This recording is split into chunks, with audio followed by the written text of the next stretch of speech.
Hey everybody, welcome to week 13. We're pretty much wrapping up this course. At this point, we've completed all of our assignments and all of our quizzes, and they have all been graded. So make sure you go back through those, make sure your grade reflects your work. Feel free to, if there are any points of confusion or contention, reach out to me. I'm happy to address them. I really encourage communication, so any concerns, just reach out no matter what they are. I'm always happy to either fix the problem or write you a book of an explanation so you can understand my perspective. So let's keep going. This week is one of my favorite lectures. It's more so, well, the reason I think it's one of my favorite lectures is because this is a point we can all agree on. We all agree that no matter what, every generation that has access to this government, that is restricted by this government, needs to also be able to impact this government. So this is a lecture on a guide to make change. We kind of look back at we don't have too much time, so we only look at a handful of points of analysis, some case studies to illustrate how some individuals, some institutions, in some time periods implemented change within the United States. And really, no matter what your perspective is, no matter what your view is, this is useful information. And I hope that the points made in this lecture can mobilize every single one of us, no matter our beliefs, no matter our thoughts, to try and impact the society we live in, and to do so in traditional avenues, the avenues that our founding fathers laid before us to make sure that we do this with respect to past institutions, past generations. So let's go talk about how to make some change in the United States. All right, so today's learning objectives, like I did in the past, changing it up the littlest bit. Here are some of the questions you should be able to answer by the end of this lecture. We're going to look at how to implement a constitutional amendment. There's been 27, including the Bill of Rights. We're going to look at three in particular, the 18th, 21st, and the 27th. We'll remember what these amendments do. It'll be easier than you think right now. We're going to look at a period in the 1960s, 1968 in particular, where we almost abolished the Electoral College through a constitutional amendment, and just look at the checks that are in place at that time, the general population sentiment, and just an example of understanding how amendments work, and through an analysis of one that didn't officially make it through, but got very close. While we're going to look at 18, 21st, 27th, those are amendments that did succeed, so we'll get a bit of both. We're going to very briefly talk about what some indirect avenues for change are in the United States. We're going to look at how to repeal and implement constitutional amendments, the two ways to implement one, and then the one way to repeal one. And we'll have additionally a brief discussion about social movements. When we talk about the social movements, I encourage you to identify if there is one social movement that you identify in your daily life that you think my lecture would be benefited by including, just email me and with any information that you have on it, and I will be sure to include it in the next lecture. I try and utilize the social movements that are relevant, but with every year I teach the course, my references become a little bit more outdated. So I would love some points of analysis to add on to how I present that lecture as well. So let's get going. All right, so a little bit of review, just some key terms that we've talked about, just a quick catch up. So what do we already know about how the political landscape changes? Well, remember there are third-party candidates. One of the main things that they've done, even when they haven't won presidencies, is they've revealed sentiments among the general population. Think about Theodore Roosevelt and his drive for new change. Think about George Wallace and his pro-segregationist platform. Ross Perot and his middle-of-the-road bipartisan approach to governance, as many people were being a little overwhelmed and dissatisfied with the party politics of the 1990s. We also know that beyond third-party candidates, we can have traditional party candidates represent significant changes in the sentiments of the general population. Think about the two presidential campaigns in recent years behind Bernie Sanders and Donald Trump. These are two candidates that absolutely reveal new sentiments among the general population that previous candidates in the last decade didn't appeal to or represent as adequately or as well as they did as two different candidates from two different sides of the spectrum. Bernie Sanders with his sentiments on the 1% against the 99%. Donald Trump with his I think one of the earlier 2016 sentimental points revolving around Donald Trump would be the drain the swamp sentiments. that revealed a very unique candidate characteristic between both of them. And again, another point, if you think there's a better way to summarize either of their unique appeals, please let me know. I think that's the simpler way to represent them in a lecture for this sense. And it's especially, I choose those because, well, those are the campaign slogans that really represented their uniqueness when they first came into the political scene. Of course, Donald Trump with the drain the swamp sentiment is not as maintained in recent years. Bernie Sanders with the 99 to the 1% has, well, he's not running for president, so it doesn't have the same popularity, I guess you could say. So if there's any updates on how I summarize that, feel free to email me. We also remember the two key terms, party realignment, party de-alignment. And party realignment, the most important part of this term that we have to remember for the future, and which I noticed some of you were getting wrong in the lecture, is that it's not led by the political party. It's led by the individual voters. So party realignment is when a substantial number of voters leaves one party to align with the other. One of the impacts of this could be a significant change in the political party landscape, but we do see that it is not the political parties that lead these realignments. So if you answered on the quiz that it was when the political party changes, well, that's wrong because your description focuses on the actions of the party, not the voters. That's the main takeaway from this. Party de-alignment, very similar when a substantial number of voters leaves both political parties. And tipping, we've talked about this in the past. Tipping, think of it as a population continues to grow in size. Let's say in Kalispell, let's say one specific, let's see, a Green Party, a community of Green Party voters moved into the Meridian Apartments in Kalispell, Montana. Well, at first it was just one. And then, next thing you know, every single tenant in the Meridian Apartments was a member of the Green Party. And this was such a large number of individuals that moved into this area or just transitioned to align with this belief that it created a shift in the political landscape. Now, members that representatives elected who represent Meridian's apartment complex could very likely be Green candidates in the future compared to the odds before. That's an example of tipping. Not the best one, but an example of tipping. A population growing in size to the point where it changes the political landscape of the district, state, country, whatever the population is, small neighborhood, whatever it be. All of those previous points were primarily review, but let's talk about some additional avenues of change. Again, this is a bit of review, more generalized macro understanding of American government and just some avenues to implement change that we are not directly talking about today. This will not be quizzed. I will not quiz you on this content, but I think it's beneficial to have the conversation. So what other ways can we implement change in the United States? Well, we have legislative actions by Congress. You can email, reach out to, write letters, and call your congressman. You can go to their events and meet them in person and have a nice one-to-one, face-to-face conversation about what your interests are. Then you could have them implement these constitutional amendments, draft this legislation.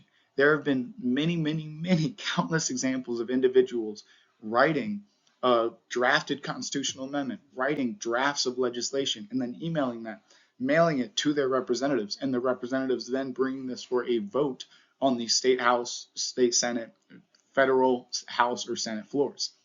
We also see that, so one of the best ways to implement change in the United States would be through communicating with your representatives. Additionally, and a tool that many of us feel like is useless, but we don't utilize it. So test that belief.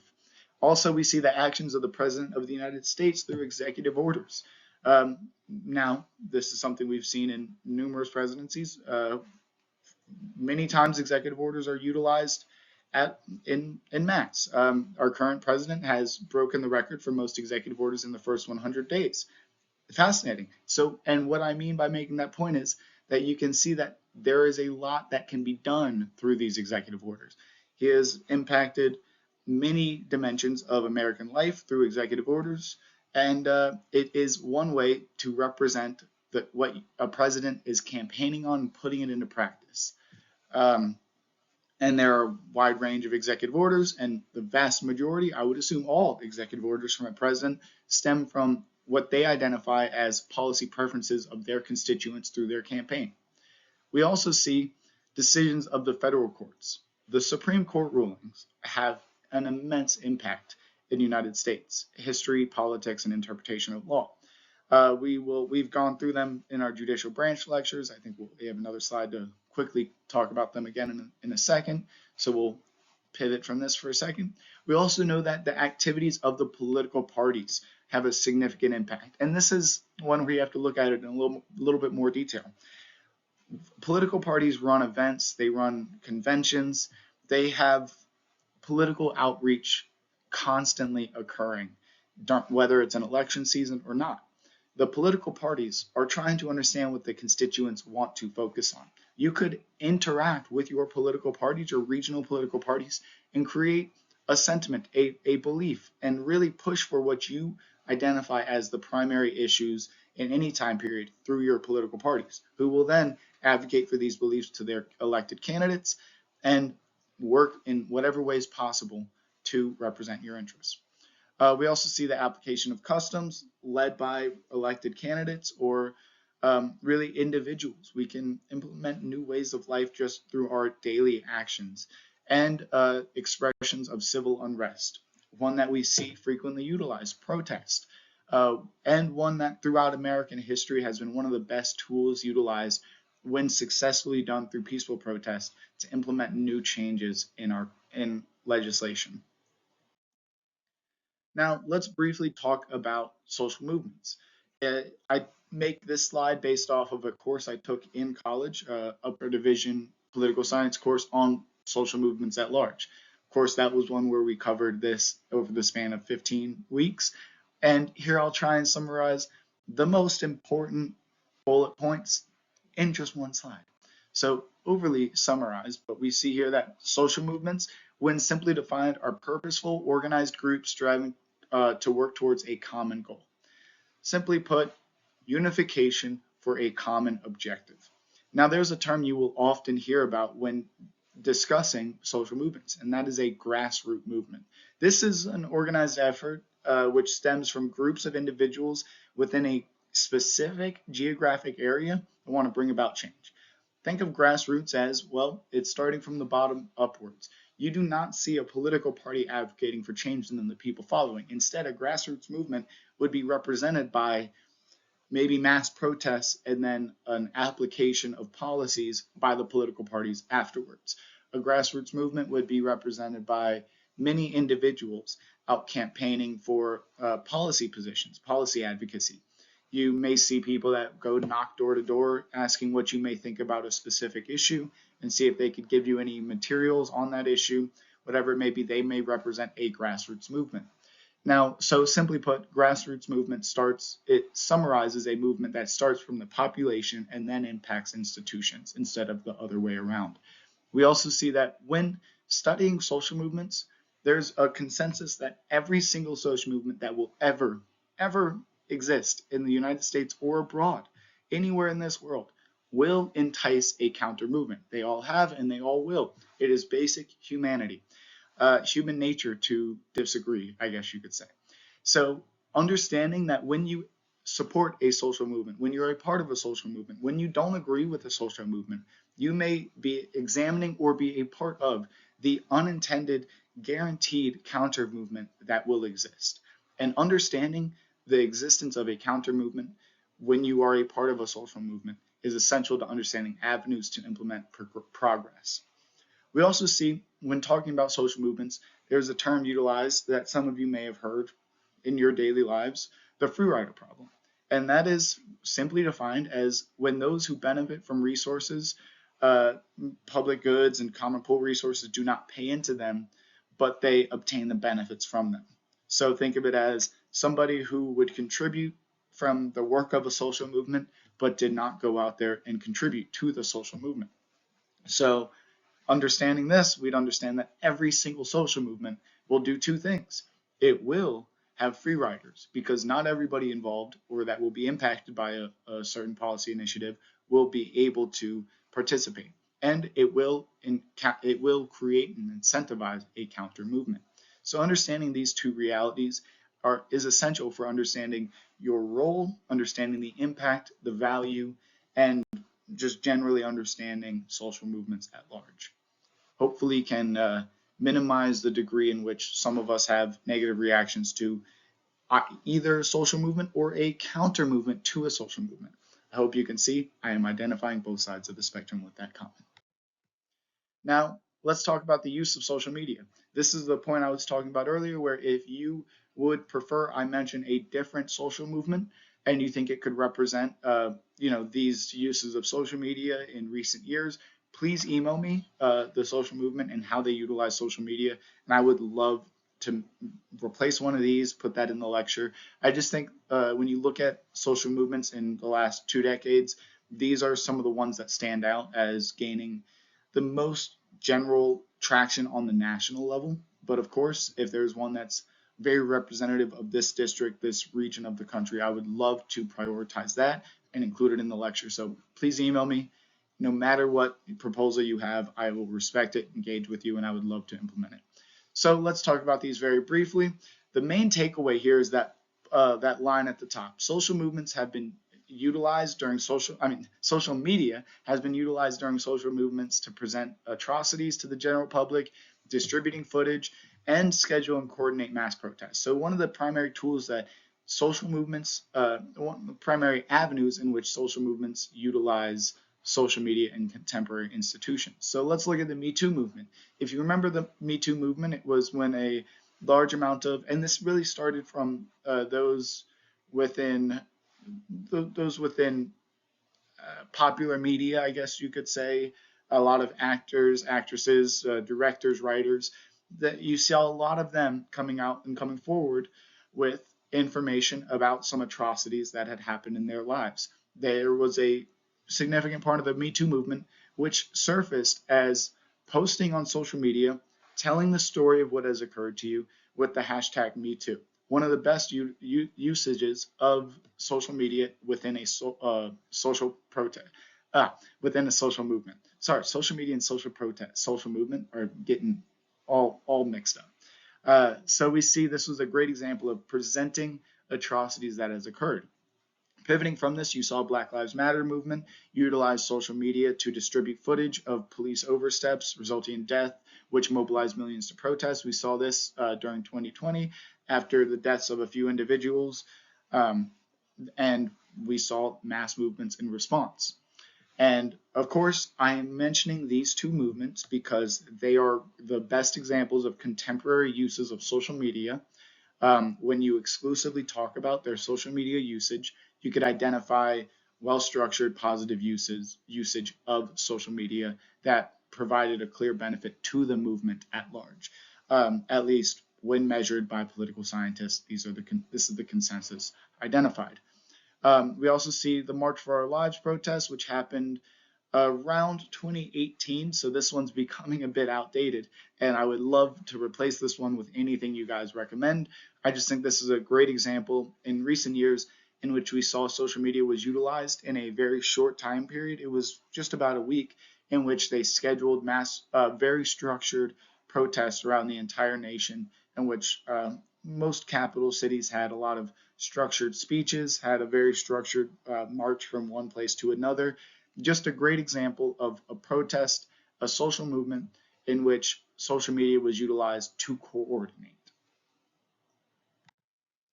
Now, when we look at the impact of Supreme Court cases, as I briefly mentioned a second ago, I just want to give you the quickest overview. And remember, what happened in result of various Supreme Court cases? Well, when we look at Roe v. Wade and Dobbs v. Jackson, Roe v. Wade 1970s implemented federal protections for right to abortion and women's reproductive rights. Dobbs v. Jackson overturned the ruling provided in Roe v. Wade on the basis that it did not address the right to privacy, while Roe v. Wade was off of the basis of right to privacy.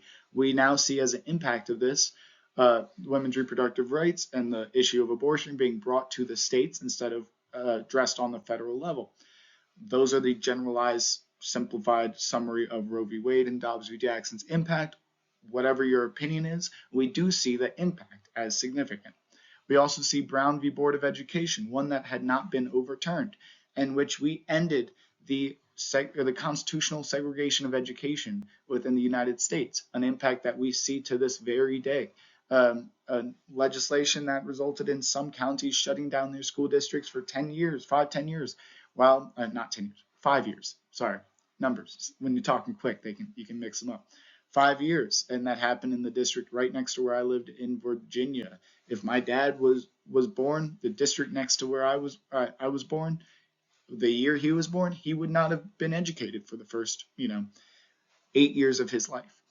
We also see that United States versus Nixon, Obergefell versus Hodges, Citizens United versus Federal Election Commissions, significant impacts in the way in which we have the presidential protections, the right to marriage, and the role of money in politics.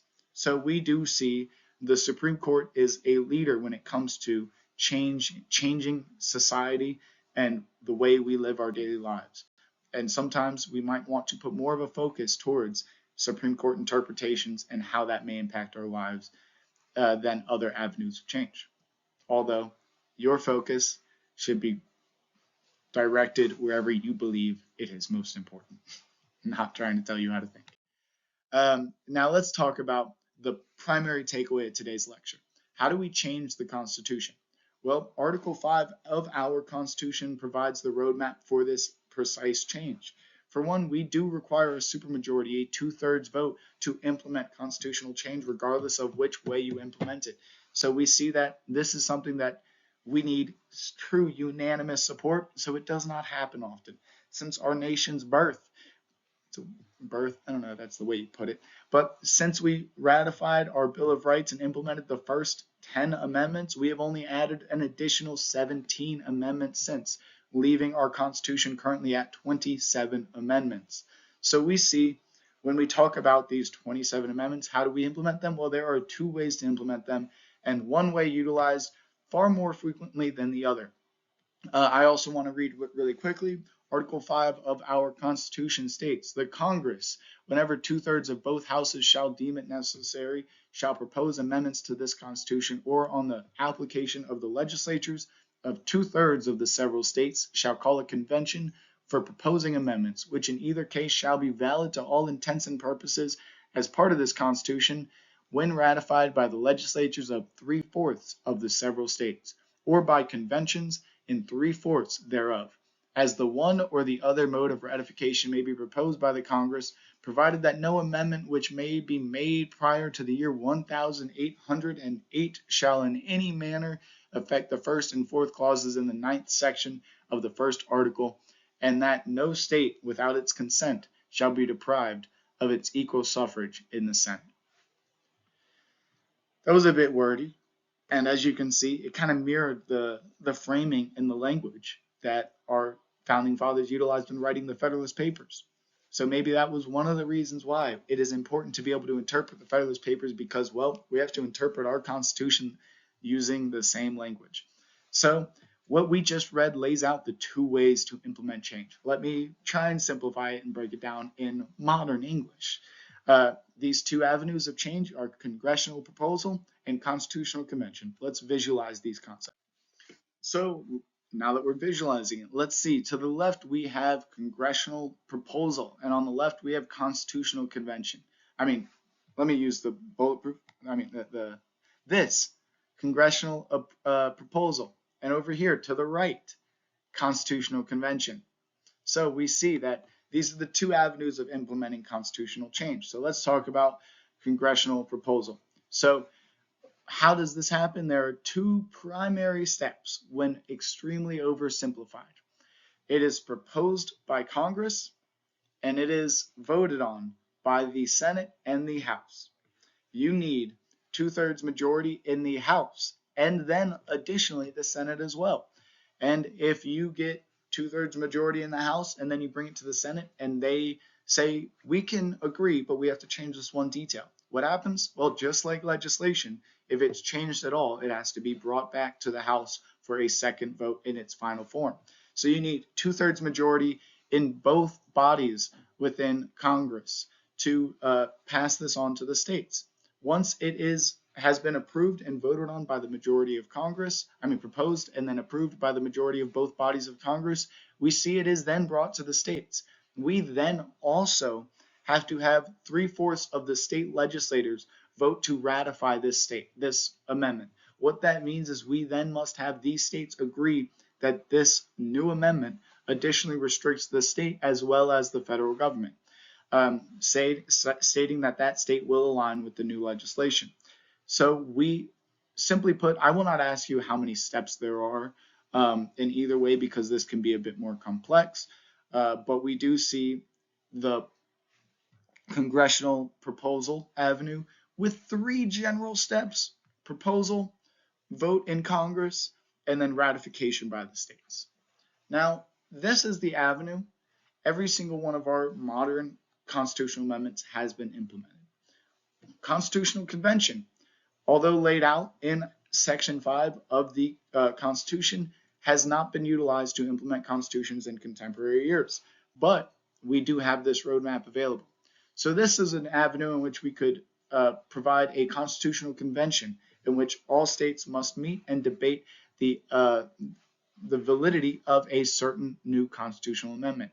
This has to be petitioned by 2/3 of all states in order to have this convention called upon. We also see that Congress calls convention a proposed amendment that's forward to the states for ratification after the convention adequately debated the proposed amendment. And then same thing as before, you need 3/4 of all votes of all state legislatures to ratify it. And that, of course, would happen within the states. Simply put, the Montana House and the Montana Senate would have to approve of a constitutional amendment in either avenue for it to be fully implemented, unless 3/4 of all other United States ratifies the amendment. So what do we want to take away from this slide? We want to remember there are 2 avenues for implementing a constitutional amendment: congressional proposal and constitutional convention. Almost all amendments have been done through congressional proposal. Get rid of that red dot. So let's talk about a case study for a quick moment. Let's talk about the 18th and the 21st Amendment. For one, this illustrates how a constitutional amendment can be repealed, because in the United States, everybody makes mistakes, and we made one that really upset the general population. So we implemented the 18th Amendment. What is this amendment known as? This amendment is known as prohibition. This abolished the right to drink alcoholic beverages within the United States. This was an amendment led by various interest groups that were advocating, of course, interest groups not by the means that we would define them today, but advocacy groups advocating for representatives to implement certain legislation, primarily driven by the women within the United States. We see some very well-known prohibitionists throughout some Montana history, and they were oftentimes women who were pushing against the excessive abuse of alcohol that led to abuse within the homes from men at the time. One of the primary sentiments that backed the value of this legislation. So we implemented the 18th Amendment. That tedious, long process that we have to go through to make change, we went through to abolish the legal drinking of alcohol. Well, we quickly realized that with bootleggers, with speakeasies, the United States government created a market of illegal alcohol consumption, trade, and activities. And it would be best to simply abolish the 18th Amendment. Well, how do you abolish an amendment? You have to implement another constitutional amendment. The only way to abolish the interpretation of a contemporary amendment is through making and signing and ratifying an additional amendment. So we implemented the 21st Amendment. This amendment abolished the 18th and allowed one to consume alcohol again legally within the United States. So what is the main takeaway of this slide? Well, for one, we want to remember that the 18th and 21st Amendment relate to prohibition and the abolition of prohibition at the time, and how these 2 amendments represent the avenue to abolishing a previously implemented constitutional amendment. So if you disagree with the constitutional amendment, the best way to change its interpretation is by implementing another constitutional amendment. And my favorite amendment of all the amendments, because it brings us back to the environment we're sitting in this very moment. In the 1990s, early 1990s, probably more so towards the 1980s because things move slow in government, and I don't know the precise time, there was a student at Texas University. This student was in an Introduction to American Government course, and they were asked to write a paper. Write a paper about, well, it's actually the paper, it's about the same topic your final discussion post is going to be about. The paper was, if there was a constitutional amendment you could implement in the United States, what would it be? Why? Well, this student wrote this paper. For one, well, let's say their approach was, they said, James Madison, I heard, wrote 17 amendments in his original proposal for the Bill of Rights. What were those 7 that just were not in the final draft? So he went back, he read some text, and he identified one that stood out to him. What was originally James Madison's Second Amendment, which was pushed back to not be involved in the Bill of Rights at all, argued that congressmen, congresswomen cannot increase their pay, and if they do increase their pay, it does not go into effect until the next election cycle has ended. So simply put, if Congress increases their pay, they're increasing the pay of the next elected representative within their district. This was intended, in James Madison's eyes, to minimize corruption and encourage individuals to not govern in their own interests, but in society's interests. And well, this student agreed. This Texas University student read the text and thought, that's not a bad idea. People are getting a little upset about corruption in government. It was the late 80s, 90s. That was a rising topic. We had the deficit, the national debt coming into focus for the first time not the first time, coming into the focus as it is in contemporary politics for the first time in a while. So we see that this student wrote this paper about implementing this new constitutional amendment. The professor was a little bit bored. Maybe they weren't having a good day. Maybe they just thought he was using AI. I don't know. I've had bad days while grading papers, I understand. Well, that professor gave that student a C. I don't know. I've had papers that I wasn't a fan of. I think some of y'all still got A's or B's. And I say that jokingly. It's a tough paper, tough professor. So what did that student do? That student did what I hope some of you do if I give you a bad grade. They looked at that paper, they edited it a little bit and said, I'm right. I am very right. I need to represent my interests. So what did they do? They went against their professor and they sent this to every single congressman and congresswoman in the country. And they kept doing it. They kept advocating for this constitutional amendment. And what happened? A congressman, not in the state he lived in, but in Maine. The congressman from Maine identified the value in this amendment, read his email, and reached back out and said, we can make this happen. And that amendment was brought forth in 1992.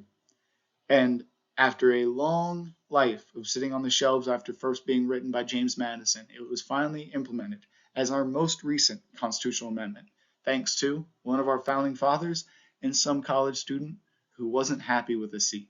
So if you're not happy with the grade you get in this class, or you're happy with a grade, you just think you can do a little more with it, maybe follow in the footsteps of this student who changed the interpretation of the United States Constitution through a little determination and some well-written perspectives.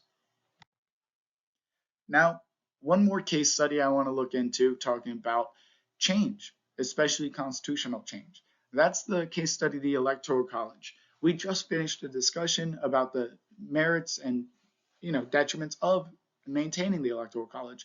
No matter what side of the argument or discussion you have, I think this was a more positive discussion. I wouldn't call that as much an argument. There's a lot of merit and value on both sides. That's why I chose this as one of our discussions, because it's one that we can respect counter positions on quite easily and see that regardless of what you believe, having a discussion about the Electoral College is beneficial for American politics. Whether we abolish it or maintain it, discussing it is important. Discussing everything in politics with respect is important, and this is a great opportunity to have that respectful conversation. So what happened in 1968? Why are we talking about the Electoral College? Well, in 1968, we had a Gallup poll reveal that 80% of the general population was in favor of abolishing the Electoral College. Representatives identified this. Representatives within the House brought forward a constitutional amendment. This constitutional amendment actually made it through the House with ease. It passed 338 to 70, but when it got to the Senate, it was looking like actually being able to get a little bit of traction in the Senate. But we saw that this was filibustered once it got to the Senate. This was filibustered in 1968 and led by none other than Strom Thurmond, the individual who historically, when I provided the lecture in this course, had the record for the longest speech in Congress, which has actually recently been broken by Cory Booker. Fascinating political history trivia, I guess, more or less. And I think the most entertaining and fascinating aspect of this, not as much the speeches or why they gave them, but how they gave them, and the fact that they had to remain on the floor for that entire time. This speech was not his record-breaking speech, but it's always fascinating when you see, when you just look at the logistics of 24-hour filibusters. It's almost comical at parts. But we see after this filibuster, led by Strom Thurmond, the Senate was 5 votes short of cloture, ending the filibuster. Which cloture is ending the filibuster. Level of detail I don't quiz you on in this course, but we see that this resulted in the Electoral College being maintained and this amendment dying out within the Senate. Well, what do we have? We maintain what we had before. Winner takes all elections. And a little bit of review, because I will ask you this on the final exam. What is a winner take all election? It's when whoever wins the election, no matter how they won, no matter what percentage of the vote they have, they get the entire Electoral College votes. That's why I included that in this slide, because we're talking about the Electoral College. If we abolished the Electoral College in 1968, which we were very close to, one filibuster away from abolishing it, we would not have winner takes all electoral systems as wide sweeping as we do today. And then just some bullet points on some details about winner takes all that we've discussed in the past. So we now know the Electoral College remains. It has been protected in recent years. Without the Electoral College, we would have had recent presidential election results in a handful of elections since just a couple elections since about 2000. But we see that due to this filibuster, due to the lack of this constitutional amendment happening, we live with changes to this very day. So, what do we learn? Well, here's the questions that I already talked about in the beginning, and I hope you can be able to answer at the end. If there's a question that has the least weight, it is what are some of the indirect avenues to implement change in the U.S.? So much of that was review. It's kind of acknowledging the Supreme Court, our president, our legislature. They can all implement change, and we can advocate for that change in traditional avenues by communicating our interests respectfully, professionally, and responsibly. Now, I probably will not be asking you that on a quiz, and if I ask you any question revolving around that on the quiz, you will be able to answer it based off of your general knowledge from the past in this course. Remember, the final exam will have these questions on it. Maybe not word for word, but if you study these questions, you will be able to ace the exam. So we're going to have a quiz worth, maybe a little bit more of a quiz worth of content added to the 4 quizzes we've taken to make up the final. So what do we learn slides are still important to review as we continue on. Here's your answers. And what's due this week? Well, we're done with our assignments. We're done with our quizzes. Now it's time to just get prepared for wrapping up the course. Make sure you understand what we've been talking about this semester. Start writing that paper. Everybody's gotten their midterm comments back to them. I am truly available whenever you need me to be available to discuss your midterm comments. I've said it before and I'll say it again.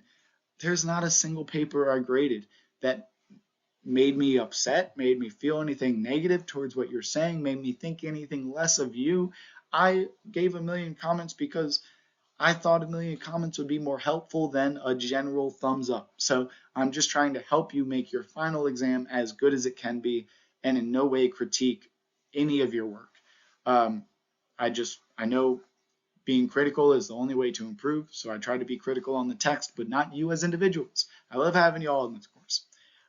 So look at that. If you have any questions about it, if you want to debate some of the comments, if you want to ask me, what does this even mean? You just rambled on there for a minute. I am more than happy to give you a book of an email or meet over Zoom, do whatever I can to address your questions. So please reach out with anything. I'm happy to help you study for the final. I'm happy to help you write your paper, happy to help you review anything in the course. Just reach out. I will not say no. So thank you for listening to me one more day, and you don't have to listen to me too much longer. Just a couple more rants and we're done. Thank you guys.